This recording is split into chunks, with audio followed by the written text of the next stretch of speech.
exciting episode on the news review on Unilag TV. I am Vina Peters.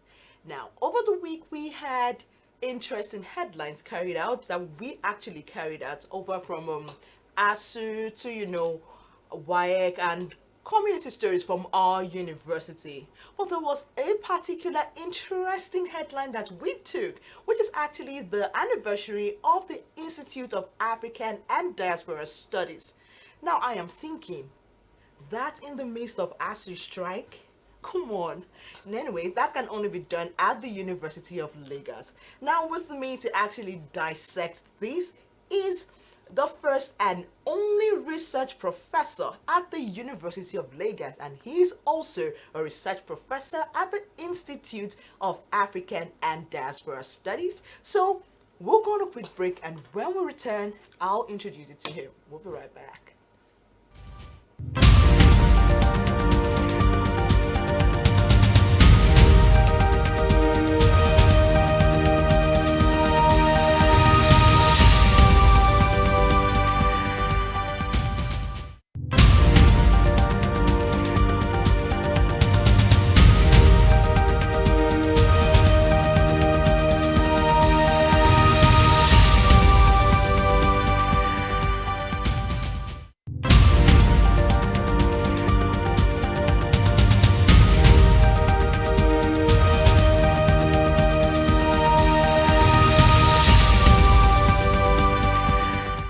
Welcome, and if you're just joining us, it's still the news review on Unilag TV, and please remember to go across our social media platforms. It's at Unilag on TV to catch up every episode that you've missed. Now, before I went on a break, I said I have with me a professor, and I might add the first and only research professor at the Institute of African and Diaspora Studies, and of course the University of Lagos. He is none other person than Professor Ayo Yusuf.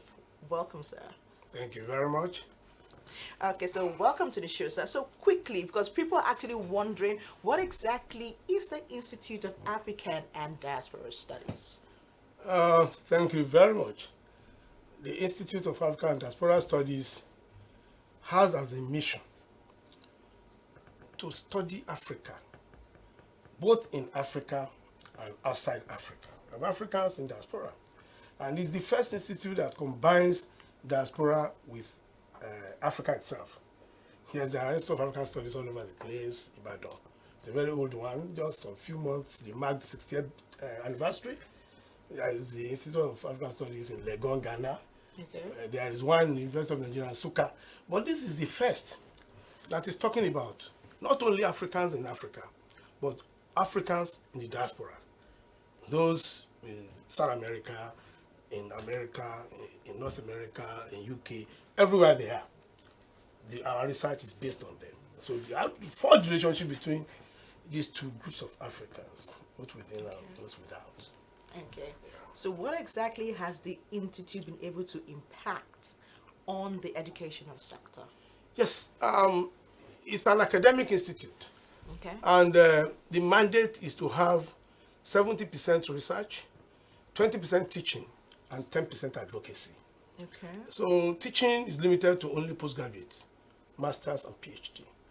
So research is the fulcrum of university education. And that is why we are explaining to the federal government that when you say we are on strike, it's only for teaching. Research activities goes on. It doesn't stop. And that is what is used to rank universities. The University of Lagos is leading in that perspective now. Okay. There are so many research institutes in the University of Lagos. But the IADS is the only one that has that is staffed with research fellows working full-time in the institute. Okay. And that's the uniqueness of Institute of African Diaspora. It was just 5 years, on August 17th, and we did, we marked it. And the whole of the university, the top management were there. Okay, before we go into the whole celebration and stuff, okay, so now let's bring the institute home to the University of Lagos. Yeah. What exactly has the university been able to, will I say, benefit from the institute? Yes, thank you very much. The benefit is immense Okay. because we have touched on the academic staff. Our researchers are also scattered all over the faculties. We have researchers in the Faculty of Arts, Social Sciences, Environmental Sciences, up to College of Medicine. Because African Studies is interdisciplinary and multidisciplinary. And so we are able to involve our colleagues from all other faculties in what we do. Yes, the university gains a lot because it's one major point with which universities are ranked. And the IADS have been able to contribute in this dimension heavily because we have a very unique, significant, and large grant from the African Multiple Center of Excellence, University of Bayreuth, Germany. And that impacts heavily on the university. In terms of infrastructural development, in terms of development of even the students, because we have organized a graduate conference for postgraduate students all over the country, and it's the first of its kind, fully paid. We accommodated them, we asked them to bring their works, and we appointed mentors to look at their works. So the university has gained. We have a library that is stocked with both soft copies and hard copies of books. So and now they are here to even sign. We are looking forward to greater cooperation. Now, let's talk about that signing. How exactly did that happen? You see, this project started 2019, actually. Okay. That was the first collaboration between the university and the African Multiple Center of Excellence. It started by the cluster taking applications from several universities and then long-listed to 10. And then we were visited, our capacity was tested, and then we came out as one of the 4 in Africa. The other 3 are Moi University, Kenya, Okay. Joseph Kizebo University, Ouagadougou, And Rose. in Burkina Faso, and Rhodes University, South Africa. So we are 4. The 4 of us are here now. Okay. So we are now looking at what we have done so far. It was a 7-year, Agreement. yes, a 7-year collaboration. Okay. So we are at the middle, and we need to assess what we have done and see how we move forward. And that is why they are here to look at what we are doing. And then the other 3 centers are also here to sign again for the continuation, so that we are able to conclude in 2025 and still apply again for elongation. Oh, that's actually great. That's actually great. So now, celebrating 5 years is a whole lot. It's really, really a whole lot. So what can you say the Institute has achieved over time? Lots of achievements. Let me first of all start by saying that the Institute is separate from the African Cluster Center. Okay. The Institute contains centers. Okay. These are institutes. It contains, and it can take as many centers as possible. That is the Institute of African Yes, Diaspora Studies. yes. Okay. Right now we have 4 centers, but I call it 5, and I'll explain. Okay. The first center and the biggest is the Lagos African Cluster Center, Okay. a center of the African Multiple Center of Excellence, University of Bayreuth. Okay. They are around now to sign. We have the Nagel Institute Center. Nagel Institute in the US. Okay. The coordinator is a colleague, Dr. Akin Otiko. Okay. In fact, he was in the US. He came back for this program, for this 1-week program, and he'll be going back to talk to them about how far we have gone with that. That's the second center. Okay. We have 2 tent fund projects running As we speak. as we speak. I'm leading one. And that's a center. We have a tent fund center. We do this so that we're able to concentrate, so that we don't mix things up. And then we have a 4th center, and that's the Central Research Committee Center. So we are also locally relevant. We also take grants from University of Lagos, Central Research Committee. And we have projects running also. As few as we are able to appoint coordinators for each of these. The fifth I mentioned to you is what I call miscellaneous. You see, it's miscellaneous because we take grants that can be as small as 300,000. Grants, we have an EP project ongoing. We have one in Benin that we are also running. And we are able to bring in research assistants from all over the university, young people, so that we are able to mentor. We have early career people, those who just took their PhD, are part of our projects. And this is a way of living behind and growing those that will step into our shoes when we exit the scene. So it's a very wonderful thing. So the IADS has commenced the MA program. We have released 2 sets of MA, and we have commenced the PhD program. Okay. And we have PhD candidates already. Wow. So we are very busy. We don't have an undergraduate program because it is multidisciplinary, it is interdisciplinary. So we take graduates from various specializations. You also can come in and do a master's there. All right, sir. All right, guys. So we'll go on a quick break, and when we return, we'll still have more questions to be dishing out to our prof. We'll be right back.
Welcome back. It's still the news review on UNILAG TV, and we are discussing with Professor Ayo Yusuf. Now, Prof, away from IADS, I want to believe you're an Asuu member. Yes, I am. Exactly. I was in the school. Ah, I was first sec brilliant. at the time. I was treasurer at another time. Brilliant. So now, I want to pick your brain on what has been going on in Asuu. Now, federal government, they've just gained access to the Abacha loot. And now some people are of the opinion now, and if you're on social media, you would know that some people are of that opinion, and not just those. We have a member of the House of Representatives in person of Musa Bagos, who is also of the opinion that the funds should be used to fund Asuu. What do you think about that? Well, that lies with the federal government. It's on their table. See, Asuu has. We shouldn't be making comments about Asuu issues because we take. You see, we have a structure that makes you to take your information right from your chairman. Okay. But then I can make comments, but not. I can't commit. Yeah, I can't commit comments. anything, but I can make comments. Yes. You see, it's with the. I mean, that issue is with the government. There are many reasons why we think that the government can fund education comfortably. When you hear about all those big figures that have been embezzled all over the places, when you hear in the news that Nigeria is funding vehicles for one country, when you hear so many of these monies just disappearing, when you find out that people are obtaining tickets with 100 million naira, many, and only one person will still be a flag bearer. When you see all of this, you start to wonder whether the capacity is not there. When you see the salary structure of other sectors, like the military, like the NNPC, and you start to wonder, why should education be at the bottom of it all? Those are issues that already in the public domain. So this is something that the government can decide that, look, But if it is not at the front burner with the government, that's education. Because somebody is even saying, let nobody whose child is not in the Nigerian university be allowed to contest. Because if you cannot put your own children In the universities here, then it means you have accepted already that the system It's a failed one. But we know that we are producing students that are competing very well over the world, in spite of the death of equipment and infrastructure. We know, we see them, we hear them.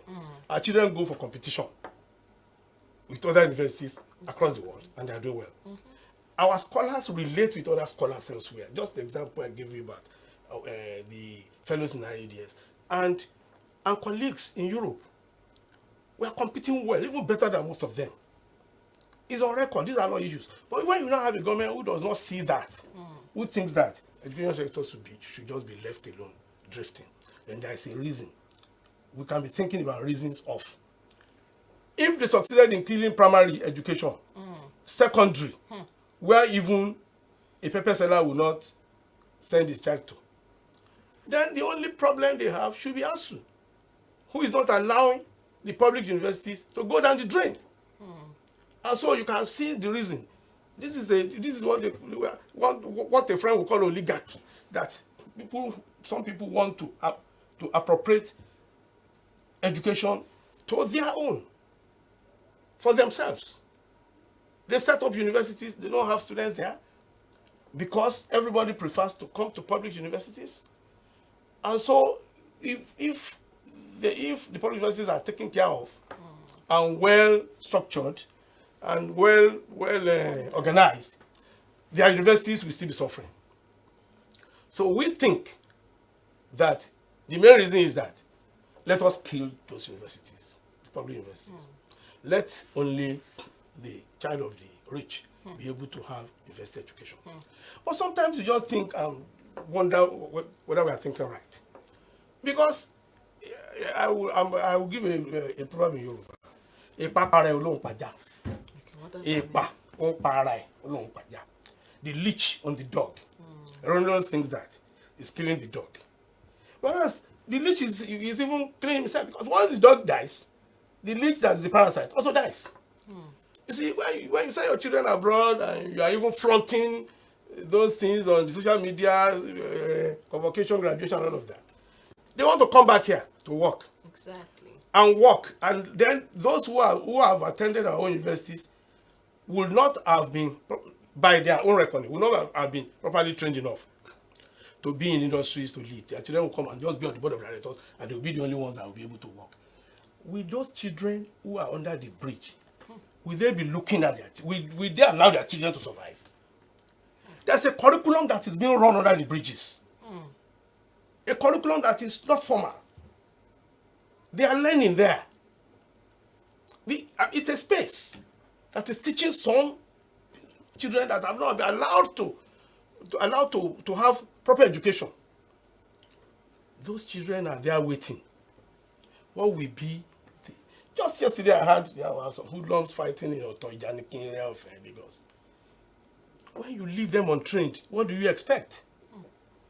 And that's why I just mentioned that proverb. There's nothing you can do if you train only one sector and you want them to come and drive on these roads, live in this country.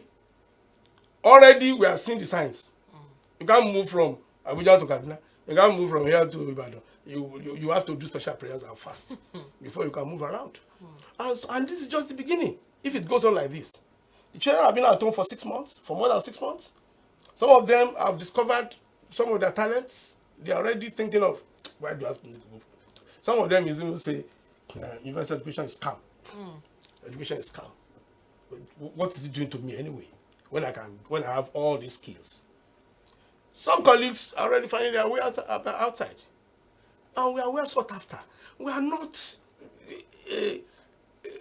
we don't belong to that category of skilled workers that you can say, queue up, we want to employ and substitute. We have experts, specialists, known all over the world because we interact with the world. There's no academic who does not know his colleagues in other parts of the world. Okay. We are known. And that is why I said that. Research is the key. It's the key. Once you do, because we don't get promoted based on number of years spent on the position. You must produce. There are criteria for movement. If you don't satisfy the criteria, no matter who you are, you can't move. Okay. It's not spend 3 years move, 3 years move. No, not here. Okay. Prof, you said something. You said we should not think that the government can fund the education or whatever it is that Asuu is actually requesting for. Because we hear all those, they are siphoning this, siphoning that. Okay, so recently now, the Parents Teachers Union decided to contribute 10,000 to be able to pay lecturers. And Asuu refused. What do you make of? At least they want to help the federal government. This is demeaning to us really, and it's very unfortunate because we are the most educated group of workers in this country. You shouldn't get to a level where we become beggars. You shouldn't get to that level. The capacity is clear. We can see it, that the government is able to do this if they want to. We see what they do to other sectors. The other time, they just gave judges a new salary structure. And we know the salary structures of other sectors. We are the producers of manpower. We are the ones that produce the judges, the soldiers, the police, those working in NNPC, wherever. All those special places where they will not go dare to use IPPIs. We are the ones that are training them. So why should we, the teachers, some of them still have their teachers in school.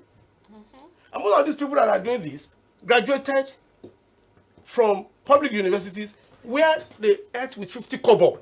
I mean, I'm also a part of it. It was so easy that we came to the university from poor backgrounds. We were well treated. 50 kobo per meal. You spend 150 kobo for 3 meals a day. And there were bursaries from state governments. There were scholarships. So most of us read actually free. Most of those people that are now making the rules are making it difficult for public universities to survive, enjoy these facilities. Some even were sent abroad on full scholarship. They are back. Now they have climbed the ladder, they are removing the ladders. That's unfortunate. So a group of people saying they will contribute 10,000. They don't have to. Even some of the issues that Asuu is fighting for are not for benefit of lecturers. We are saying, look, we need infrastructures for these programs, and they come for accreditation regularly. We are saying, how can you have toilet facilities in hostels that you cannot even allow your pig to use? We are saying that we should build more hostels. We are saying so many things that the university lecturer will not have immediate. Of course, we also have our children here. So when they say pity the children, our children are at home, our own children too, because we put our own children in public universities because we can't even afford to take them out. Okay, sir. So because of our time, we'll have to really rush all these questions. Now, we know that some universities are actually pulling out of the strike. We've seen Ekiti State University. They've ordered their students to actually resume on Monday, which is the 26th of August. We've also seen Gombe University, where they actually have their academic calendar for the first semester, which they've begun on the 22nd of August. And we also have KB State University of Science and Technology, who would also resume on Monday. What is your perspective about this? Well, you see, among every 12, you have Judas. And then the second point is that sometimes you have issues between the management of the universities and the union. Okay. And those issues are just natural. You know, it's rare for you to have an understanding between the management and unions. So what you are experiencing are issues between where management is saying go back, and some members of Asuu in those universities may not agree.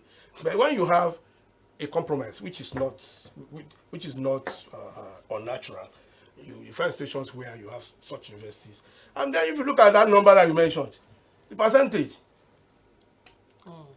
I mean, when you look at the percentage, vis-a-vis the number of public university, you see that it's actually close to being insignificant. Really. But don't you think with their move to also influence other universities to actually pull back from the strike and therefore weaken the motive of the federal government of the union, which is Asuu? It won't. You see, Asuu is not a bread and butter union. Asuu is based on serious thinking, policy driven. You will always have Asuu standing. You know, these are all efforts by the government to break the strength of Asuu. Yes, to reduce the union to nothing. After they have tried so many things, and they find out that we are indispensable. That's the truth. Now, you say you are indispensable. We are. Now, it appears now that the federal government also has a new bride. They call it the Congress of University Academics. Now, they are proposing for registration and recognition. Yes. So now, won't that actually kick Asuu away from being its, union? You see, people have tried it in the past. This is not the first time that you have some, I don't want to call them, some deviants, okay, who will say, we're not looking at things this way. But you see, the strength of Asuu lies in the fact that it is not fighting for welfare alone, for its own welfare. Our welfare is just one issue out of several. We know that other unions only talk about their welfare, not caring about what happens to the assignment that they have as intellectuals, as professionals. I don't want to be citing any association now who just say, give us this, and they are not bothered. In fact, the more they decay, the better for some of them, because they can always send them to their own private. But we don't have private universities. We don't have anywhere to send anybody to. There are private universities, yes, who are not unionized. There are also faith-based universities. We know. But we all know that there is no opposition in this country today. If there is any kind of opposition you want to point to, it's Asuu. And that's why the government is not happy. That why are these people so stubborn? They don't want to listen. 80% of the scholars in public universities have places to go. They are known. It is out of patriotism and loyalty that some of us are still hanging around. We have friends, we have colleagues, we have people we do research with all over the place. You still saw us here. You saw those Germans here. Yeah. And those from South Africa, Burkina Faso, and Kenya. They are colleagues. We take in fellows from those places. We also go for fellowship in those places. So what are you telling me? If I wish to cross over to somewhere, won't I? But I'm not leaving this place. We are in this country together. We are going to, yes, we are going to salvage it together. We will remain here. And that is why we are able to still go on. They use the weapon of hunger. Do I look hungry? Of course not. Don't look hungry. Because it's not something that is easily... The knife and the yam are both with the federal government. Wow. Yes, both knife and yam. It's just for them to say, do this, do that, do that. We will not succumb.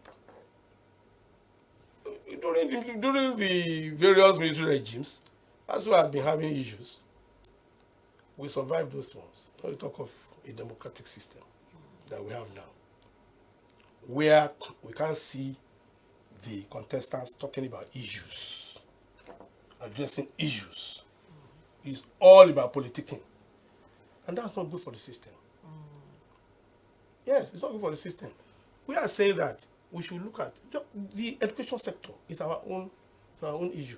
And we think we should stay by it and ensure that we deliver this baby very well.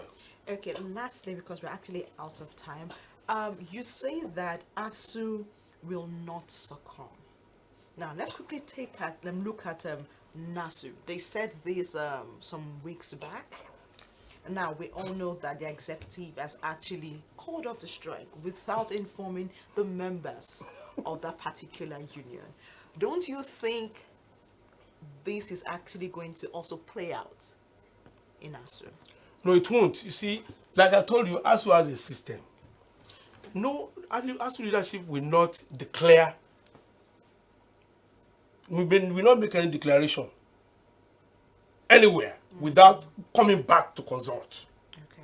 their various congresses. Okay. And each time they discuss with government, they will tell them we are going back. They will come back. When they come back, they will give us the report. We will debate it and see whether we are able to. And then it is pure democracy. We will take decision in UNILAG chapter, for instance. And other universities will also take their own decisions. And it is these decisions that the national will look at and then present to government. If we are all saying now, as we are, almost all universities are saying indefinite strike. Indefinite. Because we are not convinced about the sincerity of government in these issues. When Asuu and Sanu, well, they have their own structure as well. You see, ours is different because aside from being a union, we are also what I would call radicals. Radicals, yes, who want to see things work. Because look at it. If you are at any entry point of any airport today, green passport attracts a lot of disdain. If you are on the queue, they will ask you to step aside. Why are we attracting such anger all over the place? It's not because of the image of the government. So everybody's assumed to be. They are just criminalizing us. I saw something on my laptop before I started coming now on email. Somebody was saying we should vote that they are criminalizing some Nigerians in the US who are doing fund transfer. You see, because if it's another national that is doing it, nobody will raise eyebrows. But well, we thank God that even with all of that, we are still excelling in so many things. Toby Amushotsi did us well. Yeah, did us proud. Nobody could trace her to corruption anyway. She has done well, and others are doing well in other spheres too, both in the mental sphere and in the physical education sphere. All right, sir. Thank you very much, sir. So that's our show for today. Many thanks for watching, and remember to follow us across all our social media platforms. It's at UNILAG on TV. My name is Vina Peters. Bye for now.